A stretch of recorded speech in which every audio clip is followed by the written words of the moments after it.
I have a fiancé. Yeah. Break up with him. His audacious demand left Marin speechless for a long moment. If it's difficult to tell the groom yourself, I'll say it for you. Marin's head spun from the sheer unceremonious pressure, but she fought to bring the conversation back to solid ground. Listen. I'm not interested in His Highness the Third Prince. What? Why? Why? Tan's obsidian-black pupils darted restlessly, as though genuinely baffled. I already told you, I'm not interested. If you keep asking like that, young lady, take a closer look. He leaned in, cupping his hands beneath his chin. How can you not be intrigued by a face like this? Are you blind? He thrust his face practically nose to nose with hers. His jet-black eyes glittered with mischief, and his dark skin contrasted beautifully with the sparse fall of lemon-colored hair across his brow. The effect was undeniably, infuriatingly striking.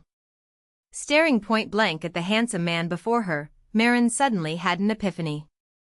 That's true. See? Your vision is perfectly fine, right? I suppose I've just gotten too used to it. She thought it over and nodded to herself in understanding. Used to what? There are too many good-looking men around me, and this Marin, who had unconsciously voiced her thoughts aloud, quickly snapped her lips shut. Oh. Well, that is a problem. He tilted his head thoughtfully. If you're not attracted to my beauty, what about my body? He flexed one bicep with shameless pride, the dense muscle rippling beneath smooth skin. Marin quickly shook her head and refocused on her relentless conversational partner. Why are you even behaving like this? I fell in love at first sight. Tan narrowed his eyes seductively and smiled with devastating ease. His flippant confession made her want to laugh despite herself. Unlike the Oman Empire, Emperor Sanders of the neighboring kingdom had many sons, and a fierce, shadowy struggle raged constantly among them for favor and succession.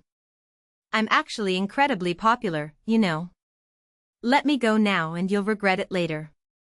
Marin studied the third prince with growing confusion. Gerald stood surrounded by the idle chatter of several dukes, his jaw clenched tight with displeasure. He was near them physically, but he didn't hear a single word they said. All his attention was focused on Marin in the distance. He had watched her covertly the entire ride in the carriage. A debutante ball was meant to be a glittering spectacle, a scattering of diamonds and silk, so why could he see only her? The dress she wore, a delicate, soft peach that bordered on nude, brought out the luminous quality of her skin. A dark, thick, possessive hunger rose within him, to hide her away, to keep her for himself alone. At the thought, Gerald swallowed a wry, bitter smile. Having seen Marin just once, the desire to look at her endlessly had become unbearable. He still hadn't found his sister's true killer.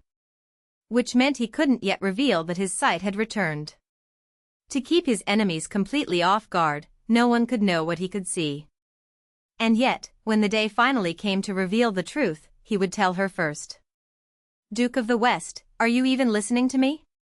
The Southern Duke's voice was sullen, edged with irritation. I'm not. What? A painfully familiar voice reached Gerald's ears from across the hall. Rage boiled up inside him, hot and acidic. He wanted to snarl at the dukes surrounding him to get lost immediately. But there were too many eyes watching. So instead, he decided to leave. I'll take my leave. Gerald raised his head, his tone bordering on a growl. We're still in the middle of a conversation, the Southern Duke looked taken aback. But Gerald had already turned and was cutting a direct path toward Marin. Obstacles immediately rose in his way. Your Grace. It's been so long since we disappear. Ah, Your Grace, Duke, do you remember, move? Why yes. Having brushed past, or outright ignored, dozens of aristocrats, he had nearly reached Marin when Tan's insinuating voice rang out clearly. I'm actually incredibly popular, you know. Let me go now and you'll regret it later. Your Highness, Third Prince. Gerald wedged himself firmly between them. How old are you? Tan looked positively delighted, waving one hand cheerfully. Oh, Duke of the West. It's been a while. And what's with the sudden question about age? I asked first. A year younger than you. Gerald's jaw clenched so hard it ached. It's time for you to move away. What? I said, his voice dropped, icy and lethal. Get away from my woman. Tan blinked, taken aback, then laughed and glanced at Marin with newfound amusement.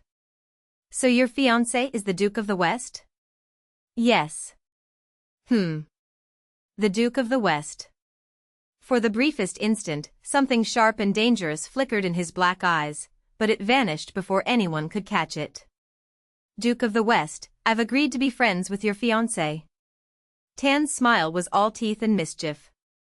I expect your understanding? Gerald's brow furrowed sharply. He turned his gaze toward Marin, silently demanding confirmation. Why did we decide to be friends? Marin objected, thoroughly perplexed. Since you switched to informal address with me, Tan said smoothly. You're on a first-name basis? A deep crease appeared instantly between Gerald's brows. No. I was talking to myself. Does anyone talk to themselves that loudly? Tan teased, grinning. Once, he's talking. Gerald was irritated by the very fact that she was exchanging words with the prince at all. What? He's talking. His tone was clipped, final. And I already told you, move away. Wow. The Duke's in rare form today. Tan shrugged with exaggerated innocence.